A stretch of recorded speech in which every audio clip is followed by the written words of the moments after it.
Gentlemen, thank you for being here today, especially Azman Mokhtar, who's flown all the way for this particular session. Now, there's been a lot of discussion on 2015. That's the year for the AEC, the ASEAN Economic Community.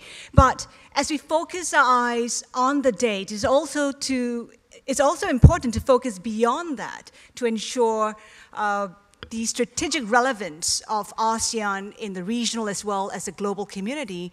And the discussion today will focus solely on that. Now, is it fair for me to say that 15, 20 years from now, the issues facing ASEAN would be similar? Because 2 years to the AEC, we're still grappling with the issue of infrastructure, legal certainty, and so on and so forth. Keng Yong, perhaps we can start with you. Well, 2 years from now, we will have more middle-class ASEAN citizens. So maybe not quite the same, you know.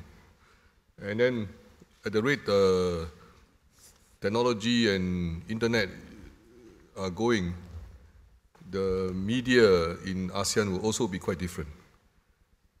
The point I'm making is that the governments in ASEAN countries will have to take into account what I call the shift in the business sector, in the people sector, due to more expressions, citizens, journalism, blogs, as well as more spending power.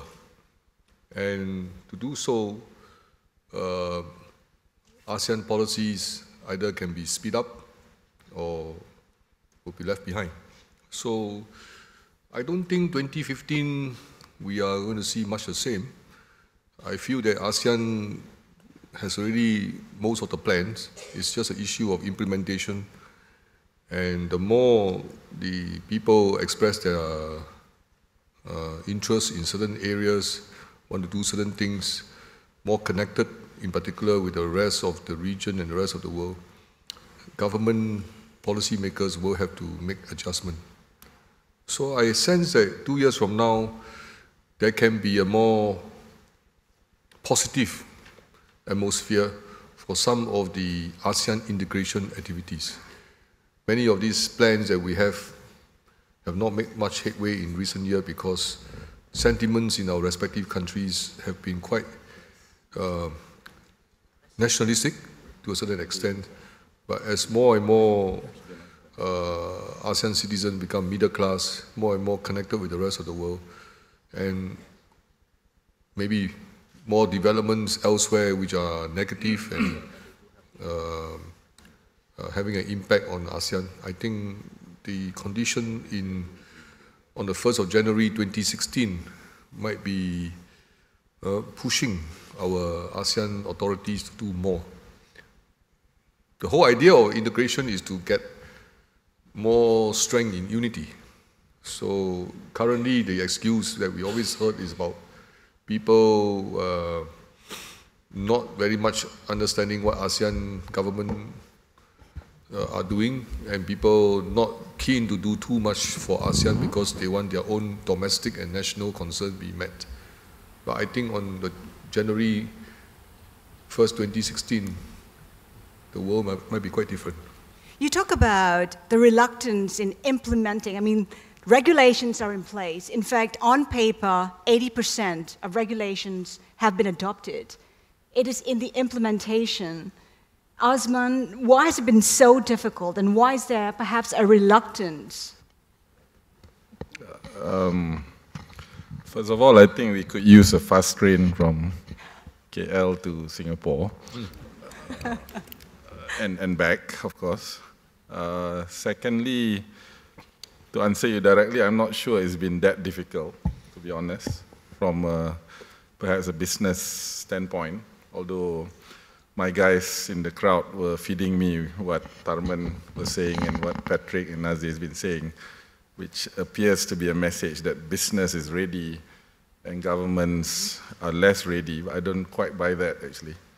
To be honest, I think the emergence of regional business models, cross-border, regional champions, whatever you want to call it, has been done perhaps somewhere in between, in spite of governments and because of governments.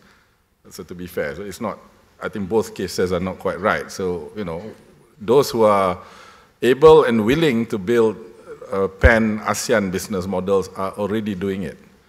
So I mean, yes, they face some obstacles here and there, and but those who want to do it, many in this room, are already doing it. Whether they're Singaporean banks or AirAsia or CIMB or many other, or Thai But the whole idea is to be inclusive.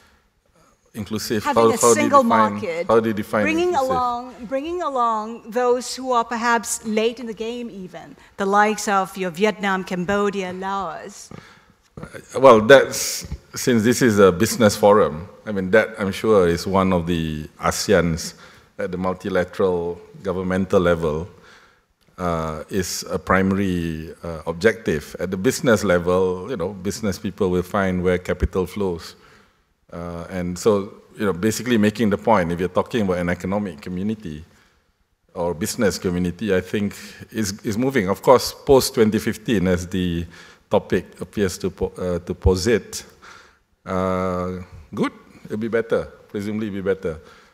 So then we can move that acceleration, hopefully will be because of that multilateral organization and all those efforts and recognition of that.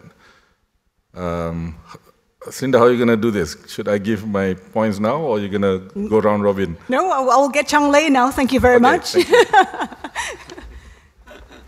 And Zhang Lei, as far as you're concerned, these are not even considerations when you decide to place your money in markets in ASEAN, for instance.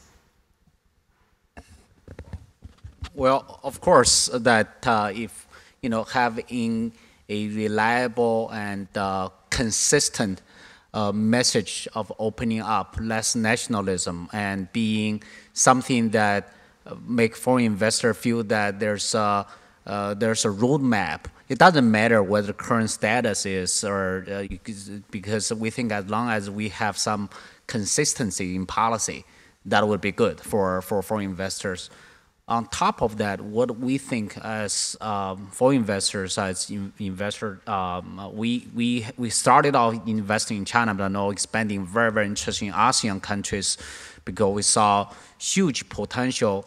But one of the concern would be whether that the countries can develop enough talent pool for entrepreneurship to flourish. I'm actually a little bit less concerned on top-level architecture design of the system because, people can fantasize what their government can do for them for the next 3 to 5 years. In the end, it just happens at the pace that, that's predictably slow. That's not just ASEAN, it's just across the world. And the people all have the short-termism with government policies. But what I hope to see is actually on a bottom-up basis. We hope to see the rise up of consumerism, the rise up of individuals demanding better services. I hope to see technology entering the playfield. I hope to see more entrepreneurship flourish. That would give people like me the investment opportunity. That's what we saw happening in Silicon Valley, what we saw happening in China. That you look at China, for example, the top 100 private companies, they were all the companies that started within the last 15 years. If you don't work hard for your customers, you're going to be turned over. And instead of you have a duopoly and you just have the top of screen, that it's nothing left. There's not so much you can invest. So what we hope to see with the broader integrated ASEAN market, you can offer the true entrepreneurship or potential to make a difference, that it can be big enough to actually build something potentially big, and they have to work hard to counter the new entrepreneur in the garage who want to topple them. So that's the dynamics we hope to see as long-term foreign investors. The issue of infrastructure, quite a stumbling block for a lot of businesses. Keng Yong? Yeah. How do we address that? I mean, if you take a look at like Indonesia, Malaysia, for instance, even, there's been a lot of plans to build infrastructure, but it's still not enough, not fast enough. What stands in the way? Well, many factors, but to answer your question, how do we go about it? I think countries like Malaysia and Singapore can set the pace with the fast train that Azman talked about. Seriously, because we have been talking about developing infrastructure, providing physical facilities and whatnot. But the problem is, one, funding. Two, even if we have the money, is bureaucratic culture, bureaucratic consideration, right? So ASEAN has a plan. We have this ASEAN Connectivity Master Plan. And if you look at it, it's a very comprehensive document with all the, what to do with the missing links, what else to add, and both the hardware and the software part.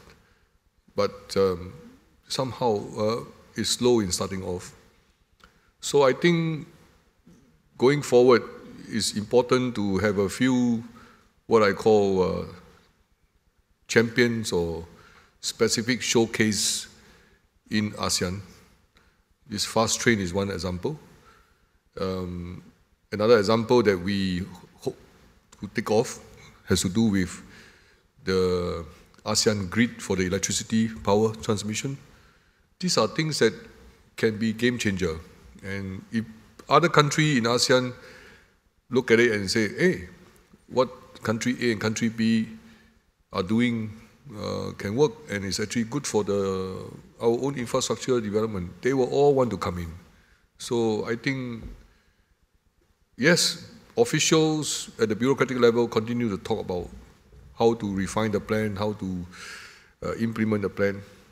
But at the private sector and maybe some part of government, we should push forward regardless of the obstacles. Azman? Well, on infra, I think, normally in this kind of ASEAN sessions, I what do you call it, ponder a little bit and said, had God intended ASEAN to be contiguous, he would have made it, right? So he said it's basically a large, how do you pronounce it, archipelago. And connectivity, therefore, there's a premium for that. And indeed, the way we see it, there's perhaps sub-hubs. I think Malaysia, Singapore, all the way up to KL and potentially Penang in future. In that whole place, if you go to space and look at maybe, 10, 15 major production centers around the world, where are the lights? I clearly met a few in China. I think this is one. But the Mekong Basin up north, I think, highways are being built across from Myanmar all the way into Vietnam, and the northern axis trains into Kunming and beyond. And then, of course, Indonesia straddles 3 time zones, the largest economy in ASEAN. I think there's talk of both transport grids across from Java and energy grids, Java into Sumatra, and then Sumatra into Peninsula. So I think, as Excellency said, there's enough plans, actually. So I think from the business angle, the business people will find a way. I think many of us, Khazanah, for example, we are doing highways in Indonesia. We felt it makes sense, and our Indonesian partners felt it makes sense to do a whole Trans-Java rather than split it into 40 parcels. A blind man will know, roughly when the highway ends, kind of thing. And then, of course, the juicier parts get picked up first. But I think perhaps an institutional angle is what is maybe missing. Do we have enough of the institutional capacity to bridge, for example, PPPs, the capital markets, for example, to infra especially. Malaysia's experience has been one whereby a nice, symbiotic relationship between the physical infra and the financial infrastructure. We grew our bond markets, Islamic finance markets through that. So I'm quite hopeful, actually. I think connectivity is great. I mean, regulation, of course, plays a part. We lifted between KL and Singapore open skies, right? All the airlines are still fine. Our highways are extremely jammed. This morning, KL was incredibly jammed because of rain overnight. The smart tunnel was smart, but it was a problem for everyone else because it became basically, its dual function became a drain as well. Great infra, but you know, the highways are fine, the sun is fine, we got more airlines coming in. I holidayed in Koh Samui last week and Bangkok Airways, you know. So as long as regulations, we hope post-2015 is more enhancing, but just don't get in the way. I think the business people will know what to do, generally. And I would echo, Zhang Lei, your point about an entrepreneurship culture, very much so. And maybe I'll just insert one last point is really, I think the ability of ASEAN society, I think the countervailing forces, the challenge will be, you know, where globalization meets local interests, right? This is not happening just in our region, in everywhere around the world. So the issue of inclusion, that's why when you ask inclusion, I'm trying to understand what do you mean. I think the governments and societies are able to sort that out, are going to be, you know, plug and play ready, right? I mean, of course, I think Excellency talked about medias, blogs, internet, stuff like that. You know? So it's a whole mishmash. Those who can get their act together, premium investors will come. There's lots of cash running around. Therefore, let's focus on this one word, institutions. Does ASEAN has, you know, political, social, PPP, and the genius, hopefully not just the capability, but the genius of how to put all this together. I think the founding fathers of ASEAN recognized that, living in a bipolar world at that time.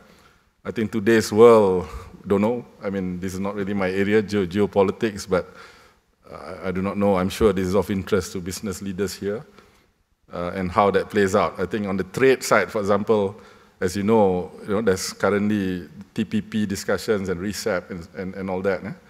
I think ASEAN carved its niche.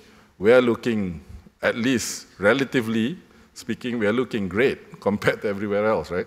Relatively speaking. So this is our moment. But, you know, so all those planets, if not completely aligned, you know, many are in place, actually. And post-2015, I think, at least in relative terms, I'm quite sure we're going to look better than others. There was at one time a talk of a regional currency. It died down. If we were to take a longer perspective, because after all, we're talking about planning for the future for ASEAN, would a common currency be any use at all?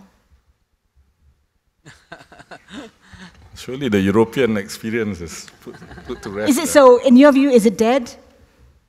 Euro is a four-letter word. You know. No, I mean, no, sorry, I shouldn't be facetious. You want to answer that? No, I think I've heard this somewhere else in ASEAN forums. The fact that, you see, a loose federation versus, not say loose, a rigid federation is very brittle, right, Excellency? And that's basically what happened to the euro. It was a very brittle, arrangement, if you like. On top of that, their own rules they didn't follow, right? But a non-binding organization has a lot of fallbacks as well. I mean, true. As long as we know what it stands for. As I said, these are all the plans, and just don't go into dispute and go to war. Then leave the business to the business people, whether they are pure entrepreneurs or state capitalism, if you like, sovereign funds like us or Temasek and others. They will know, or combinations of all that. They will know what to do. So as long as we don't fantasize that this is what, you're going to have this silver bullet that does everything, then I think it'll be fine. And then, so don't get in the way, if not necessarily, enhance it in a major way. And I think that kind of makes, I think it's good. I'm more concerned about the intersections between some of these parts. Do we have the capability to create institutions and new arrangements? I think those are the challenges. How do you cater to those who are displaced? For example, Iskandar, this thing, the corridor that we're developing, different set of problems than 5-6 years ago. Now, the paradox, the faster you develop, the more people you displace. Actually, how do we make arrangements that we can cover that? Because if we can do that, you can go far, right? Because otherwise, there will be, pushback or reactions. And this is not just Malaysia, I think anywhere. Actually, the talk about common currency, they did not come from ASEAN policymakers, It's all some European and Western thinkers thinking that the next step, it should be like that. And of course, my European friend told me that they wanted one more guy to join their company, because Europe, the project Europe is just by itself. Yeah. European Union is just by itself. So they're hoping for another similar kind of regional integration success to complement what they have in Europe. But Europe and Southeast Asia, very different. As Azman said, geography alone is very different. You can drive from Rome all the way to Stockholm now, you know. Singapore, you drive 20 minutes, you're into the sea. Then Causeway, of course, but then, you know, if I don't use that road, I cannot. It's a sea, and it's a very archipelagic place. Yep. The other issue at the finance minister's discussion at that point in time, 2003, 2004, the concern then was to try to consolidate the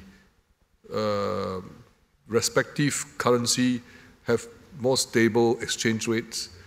And I think that is a smart way to go forward, instead of just believing that 3 or 4 the strong economy in ASEAN will pull the rest together, as they believe in Europe, right? Germany, I mean, and France and somebody pulling them. Now they find that it's not. It creates so much moral hazard, and it's actually you cut off your own self-correcting mechanism for countries actually to be able to to actually to have a repairment mechanism. I think, having said that, we all know that without a solid fiscal union, that doing a monetary union is actually much more dangerous. We all agree with that. I mean, with the European socialism experiment or utopian experiment, you can see that clearly. But having said that, I think that over time, there's a lot you can do actually towards more integration. And for example, that should not be an excuse for less opening in the service sector, including financial services. And I think there's including opening more to investments. So I think there's a lot has been done on the tradable goods part. But you're really looking at the services, looking at the investments. There's so many barriers that could make the countries much more integrated and much better. Look at even tourism to investments, and so many things can be done better. Yeah. Zhang Lei, at this point, I want to seek your view on what you look for, because you're a long-term investor in emerging markets, including those in ASEAN. What are some of the considerations you bear in mind before putting funds into these markets? First of all, when volatile markets like this is actually for long-term investors, it's good news. Basically, as a dollar investor, with that you suddenly able to buy company at 20% cheaper, right? So as a long-term investor, the reason why we divested out of China back in 2007, because China market was so hot. We actually could put us out of business, because when it's so hard, we don't know what to do. We actually want market to give long-term investors an opportunity to participate fully in helping. So second point I want to make is that a long-term investor, we look for first of all, a clear-cut legal framework, a predictable regulatory framework that we know. It doesn't have to be that innovative in the sense that have to do everything upfront. You don't even need to, but you need to have a clear roadmap for consistency of the policy and for the openness. And we like to see more entrepreneurship. As I said, I would just like to see more better ecosystem. It's not just about capital. Actually, I think capital by itself, capital can only serve as a catalyst for change. We would like to see an ecosystem that includes better human capital, that more education. We are actually concerned that with the internet, with so low broadband penetration in many ASEAN countries, we are seeing increasing digital divide instead of more democratization of information. So I would like to see more of that information democratization. I would like to see more productivity increase, not just the gross assets increase or gross capital or credit proliferation, because people always it's easier for them to borrow, but not so easy for them actually to learn and grow up the value chain. And I would like to see some successful entrepreneurs. I would like to see top 10, top 20 companies in each ASEAN country coming from entrepreneurs who were nobody in 5-10 years ago, who had nothing but young, hungry, and driven. And then they became successful, then they became role model for young people. You know what, I don't want to work for telecom cell anymore. I want to start my own company. I want to do something to make a change in life. So all those things, I think that's combined, of course, with the infrastructure, particularly, not so much necessarily on physical infrastructure per se. We actually think physical infrastructure is more a result of the soft infrastructure, the legal framework, the mentality, the leadership. I think with that combined catalyst, capital can serve a very good catalyst and to make the whole ecosystem work. Actually, on this thing about labor productivity, ASEAN countries are looking at this because for the long term, say post-2015, there are two challenges for many of the ASEAN economy. Our labor productivity seem to be either stagnated or slipping, right? And the other one is how to continue to promote innovation and do more with regard to creative undertaking activities.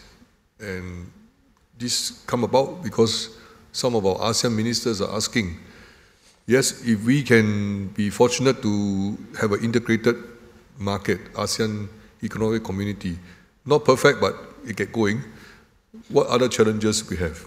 So they are quite advanced, they are thinking ahead. And when we look at the trade patterns registered, new invention registered, and labor productivity, ASEAN is losing out to China and India, you know.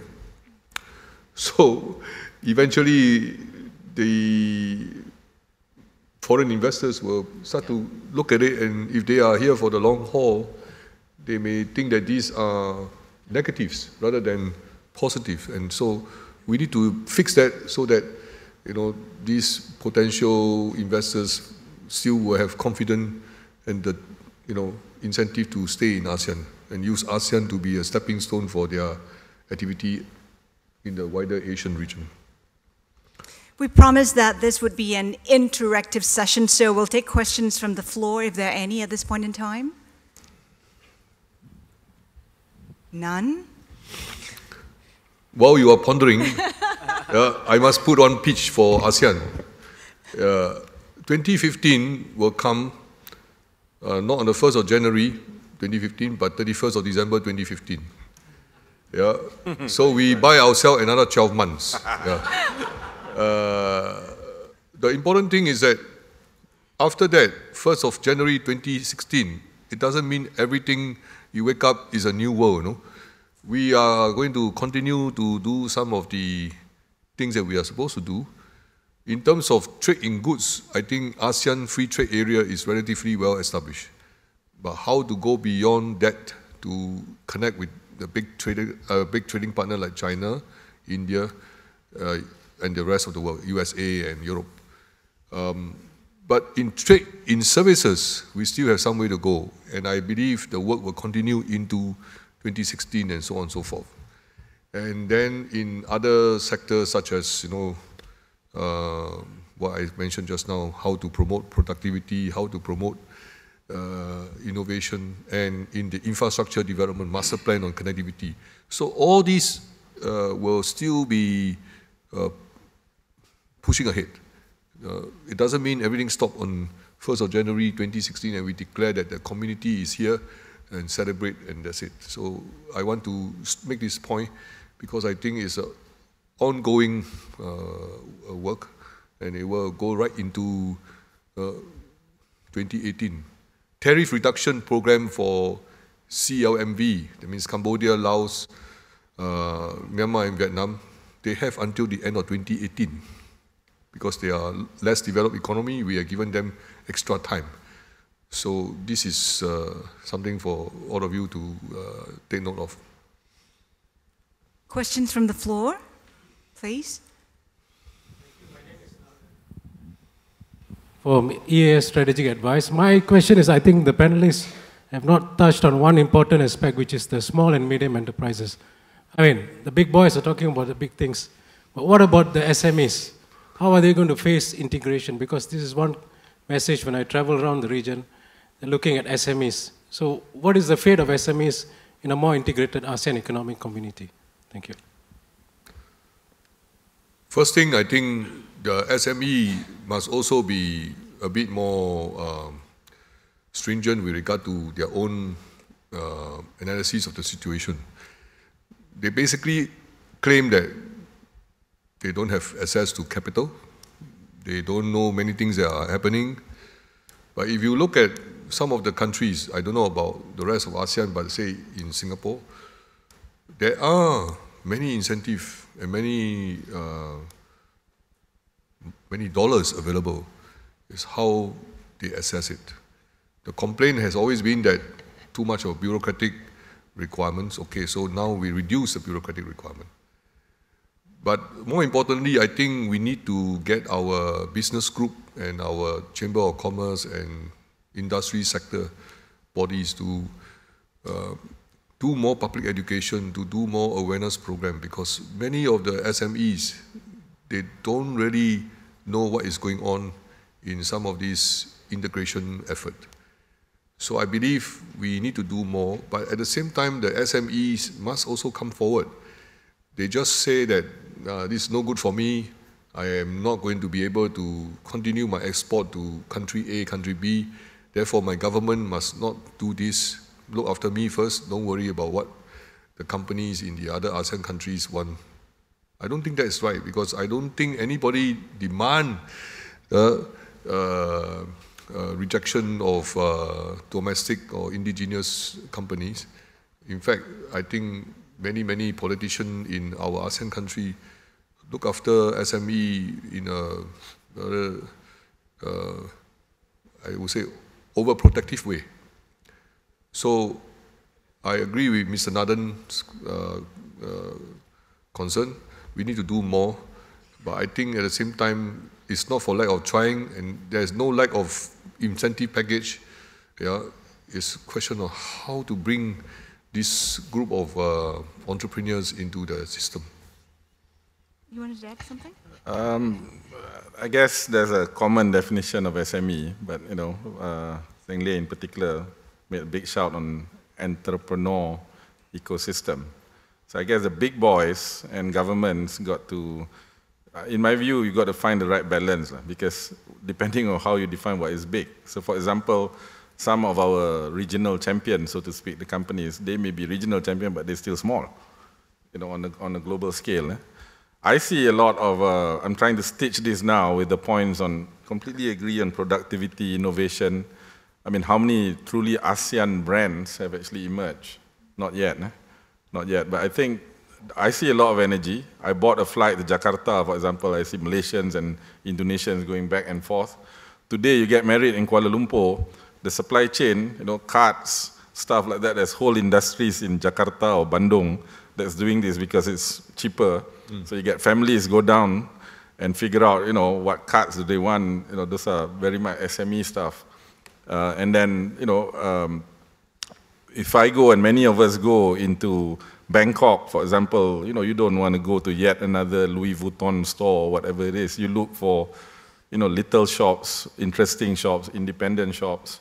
And I think this is mushrooming all over the region. So I think the creative part of ASEAN, and it's a very many splendid thing, right? Very, because we are archipelagic thing. So I'm hopeful. I'm seriously hopeful. But I think, again, I harp back on the point about, I mean, education, we have not really talked about, you know, productivity, growth, education. So, and you see services such as healthcare, you know, governments generally are under pressure fiscal, right?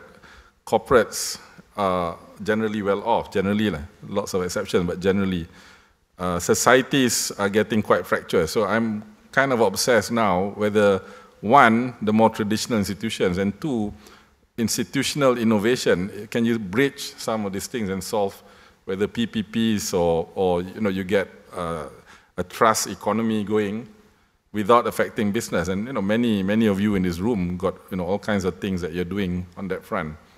But I think a response, and this will come out because ASEAN, I know Ambassador Excellency High Commissioner will know this better. But if there's one or two characteristics of ASEAN, it's about pragmatism. It's about working together, right? Complementarity and respect. It's very, very embedded in our archipelagic culture. I think we stand a pretty good chance. When you look at the other major nodes of the world, I think China, India slowing, Europe. Europe this summer before the German election, I think they kind of this one, but it's going to be a very heavy agenda in autumn. Middle East is a big tragedy. Africa is a bit hot, but lots of gaps. So we're looking quite good actually, relatively, no doubt. Okay, thank you. Slowly, slowly, the ASEAN way. Any other questions?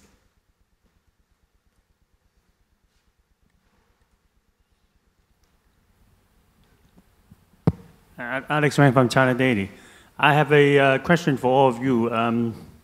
First of all, a piece of information for you. Last year, there's a movie produced in China called Lost in Bangkok. I don't know whether any one of you saw the movie. As a result, the number of Chinese tourists going to Thailand increased by 100%.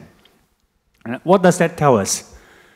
Two things: creativity and the entrepreneurship of the private sector that moves the whole thing behind. So I vouch all the ASEAN colleagues to do more in terms of creativity and innovation, like movies, TV dramas, and promote tourism.